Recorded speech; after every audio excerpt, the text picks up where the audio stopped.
ഇന്ന് ഞാൻ തയ്യാറാക്കാൻ പോകുന്നത് നല്ല അടിപൊളി തേങ്ങ അരച്ച മീൻകറിയാണ്. അത് വളരെ എളുപ്പത്തിലാണ് തയ്യാറാക്കാൻ പോകുന്നത്. രേഷ്മാസ് കിച്ചൻ്റെ പുതിയ വീഡിയോയിലോട്ട് ഏവർക്കും സ്വാഗതം. ആദ്യം നമ്മൾ കറിക്ക് വേണ്ട അരപ്പാണ് തയ്യാറാക്കാൻ പോകുന്നത്. അതിനായി ഞാനിവിടെ 1 കപ്പ് തേങ്ങ ചിരകിയത് എടുത്തിട്ടുണ്ട്. അതിലേക്ക് 3 ചെറിയ ഉള്ളിയും ഒരു ചെറിയ കഷ്ണം ഇഞ്ചിയും കൂടി ചേർത്ത് കൊടുത്തിട്ടുണ്ട്. ഇനി ഞാൻ 2 ടേബിൾ സ്പൂൺ മുളക് പൊടിയാണ് ചേർത്ത് കൊടുത്തിരിക്കുന്നത്. പിന്നെ 1 ടീസ്പൂൺ മല്ലിപ്പൊടി, 1/4 ടീസ്പൂൺ മഞ്ഞൾപ്പൊടി. ഇനി അരയ്ക്കാൻ ആവശ്യമായിട്ട് കുറച്ച് വെള്ളം കൂടി ചേർത്ത് കൊടുക്കാം. ഇവ നല്ല ഫൈനായിട്ട് അരച്ചെടുക്കാം. അരച്ചെടുത്തതിന് ശേഷം ഞാൻ ഒരു മൺചട്ടിയിലോട്ട് ഈ അരപ്പ് ഒഴിച്ചു കൊടുക്കുന്നുണ്ട്.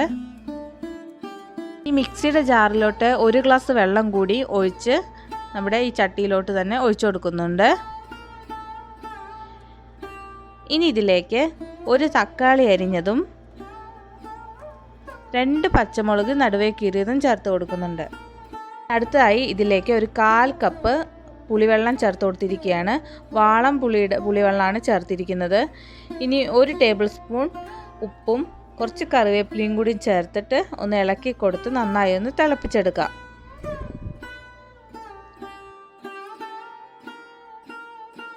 നമ്മുടെ കറിയെല്ലാം തിളച്ച് വന്നിട്ടുണ്ട്. ഈ സമയത്ത് നമുക്ക് മീൻ ചേർക്കാം. ഞാനൊരു 1/2 കിലോ മീനാണ് ചേർക്കുന്നത്. ഏത് മീൻ വേണമെങ്കിലും നമുക്ക് ചേർത്ത് കൊടുക്കാം.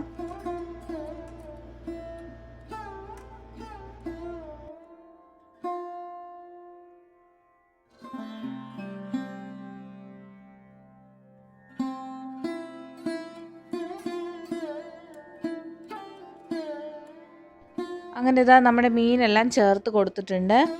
ഇനി നമുക്ക് ഇവ ഒരു മീഡിയം ഫ്ലെയിമിൽ അടച്ച് വെച്ച് വേവിച്ചെടുക്കാം.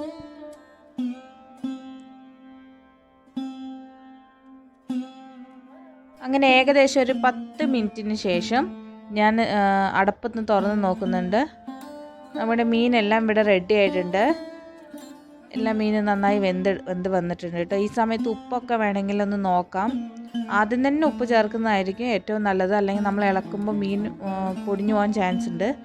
നമുക്ക് സ്റ്റവ് ഓഫ് ചെയ്തിട്ട് കടുക് താളിച്ചൊഴിക്കാം. അതിനായി ഞാനിവിടെ ഒരു പാനിൽ കുറച്ച് വെളിച്ചെണ്ണ ഒഴിച്ചിട്ടുണ്ട്. വെളിച്ചെണ്ണ ഒന്ന് ചൂടായി വരുമ്പോൾ നമുക്ക് ഒരു 1/4 ടീസ്പൂൺ ഉലുവ ചേർത്ത് കൊടുക്കാം. ഉലുവ എന്ന് കളർ ചേഞ്ചായി വരുന്ന സമയത്ത് നമുക്ക് കടുകും ചേർത്ത് കൊടുക്കാം. കടുക് ഒന്ന് പൊട്ടി വരുമ്പോൾ കുറച്ച് ചെറിയ ഉള്ളിയും കുറച്ച് വെളുത്തുള്ളിയും കൂടി അരിഞ്ഞതും കുറച്ച് കറിവേപ്പിലയും കൂടി ചേർത്ത് നന്നായിട്ടൊന്ന് വഴറ്റിയെടുക്കാം. ഇവ ഒരു ഗോൾഡൻ നിറമാകുമ്പോൾ നമുക്ക് കറിയിലോട്ട് ഒഴിച്ചു കൊടുക്കാം.